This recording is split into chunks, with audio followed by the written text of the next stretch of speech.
racism occurs in a certain way, but it's like, oh, the nuances of the way business is done, or the fact that like this desire of like the apparel industry was built on the backs of slavery. It's like literally cotton and in this country, and how does that carry forward in words like productivity and profitability? And so it really, this question you've just asked is the critical question, is like, what does our vision of circularity need to look like, so that we're not pulling forward the things we actually need to get rid of, and we need to evolve the way we think.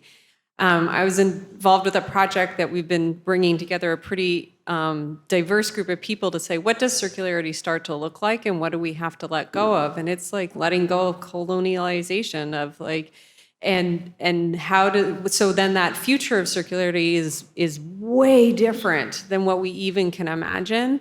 And if you look at who's defining it right now, like the Ellen MacArthur Foundation is a lovely, prestigious white woman who said this is what it's going to be. And it's a lot of the big consulting groups who are like, this is what it's going to be. And it's like, no, like this is everyone in this room should say, no, I want to raise my hand and define it this way.